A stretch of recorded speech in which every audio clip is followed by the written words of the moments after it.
I told you this would happen, and I just knew exactly how this was going to play out, because when you do something like this, you have to be very, very careful how you position yourself. And this has now become a huge problem for Netflix itself, and of course their latest royal scandal-laden drama, Scoop. As ever, let me explain. Morning, nice to see you. Yes, I'm talking to you. Don't drop off. We haven't started yet. I know, I'll set Mimi the parrot onto you. Yeah, that'll soon wake you up. Imagine Mimi flying around. Certainly will jolt you into position, wouldn't it? I'm wondering about that myself. I wonder if they wake you up as well. Yeah. If you haven't seen it, by the way, I'm talking about Mimi, the parrot, who was sent in a kindly picture from Jenna. Do check out the video. Great fun, great fun. Back as ever, though, to your royal story of the day. As I say, this thing's Scoop, all about the now infamous Newsnight interview with Prince Andrew, has not rated as incredibly well as people expected. And I'm not shocked by that in the slightest. I've got to be honest with you. You see, the bottom line is it's a boring story. We know the interview, we've seen it. But here's where it's truly backfiring. It already came out quite badly for those involved. There was lots and lots of press, oodles of people going on about it on social media, and of course written print and stuff like that. It was all going to be so revelationary. The thing that I've been told from an excellent source is that Princess Beatrice felt that she was very badly portrayed, because apparently it wasn't like that at all. Obviously the way it was seen that the Duchess of York, Sarah Ferguson, was not keen for the interview to go ahead, and Beatrice herself very much left it to her father to make his own decision. I mean, you can't force somebody, can you? But the way that she was portrayed, it was like she was played by the producers to giving in. Simply wasn't the case at all.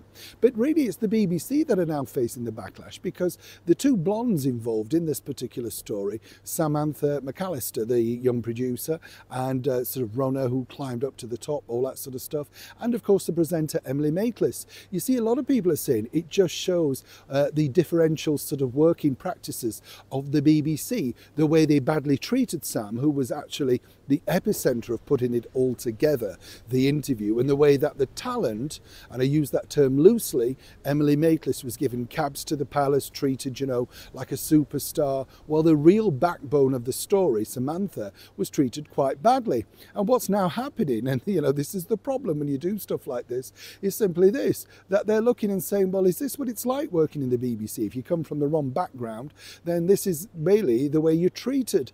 Whichever, it's never a good idea to expose behind the curtain, as I often say. But the bigger picture is this: it rated badly. It didn't do the business that they thought it would do.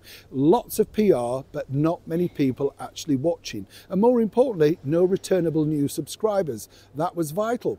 You would have thought they would have taken a lesson from Channel 4's disastrous Prince Andrew the musical. That bombed, we told you about that. But worse to come, we've now got Emily's version looming at some point, and apparently hers is going to be the definitive version.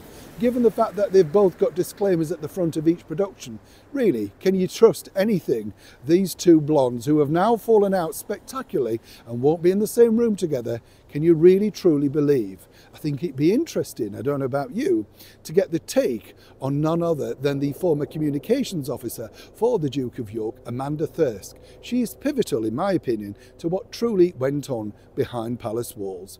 Either way, a resounding flop, once again, royal-wise, for Netflix. Neil Sean in the very heart of London.